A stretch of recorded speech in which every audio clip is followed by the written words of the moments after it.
আসসালামু আলাইকুম। ঝটপট অল্প সময়ের মধ্যে কিভাবে ফালুদা বানানো যায় সেই রেসিপিটি আজকে আমি শেয়ার করব। তো এখানে আমি 1 লিটার দুধ নিয়ে নিয়েছি। তারপরে দুধ যখন ফুটে উঠেছে এরই ভিতরে সাবুদানা আর নুডলস সিদ্ধ করে নিয়েছি। তারপরে দুধটা যখন একটু ঘন হয়ে এসেছে তখন তার ভিতরে মিষ্টি অনুযায়ী চিনি আর 1 চিমটি লবণ দিয়েছি। তারপরে এই যে পছন্দ অনুযায়ী ফলগুলোকে কেটে নিয়েছি। তো এখানে আমি বাদাম অ্যাড করেছি একটু এক্সট্রা স্বাদের জন্য। আর এখানে আইসক্রিম নিয়েছি। আইসক্রিমটা ফালুদার মধ্যে দিলে পারে দ্বিগুণ স্বাদ বেড়ে যায়।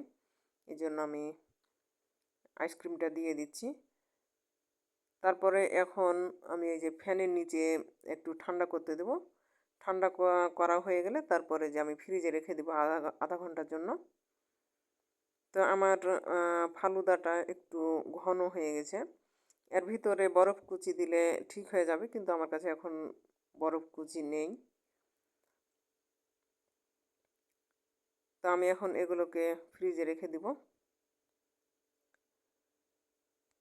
এই যে আমাকে দেখতে পাচ্ছেন, আমি একটাই পাতিলের ভিতরেই মিক্স করে নিয়েছি, এক্সট্রা হাঁড়ি পাতিল মাজা ধোয়ার ঝামেলা ছাড়াই। তো আমার ফালুদাটা রেডি হয়ে গেছে। এই যে দেখে নিন কি সুন্দর লাগছে দেখতে।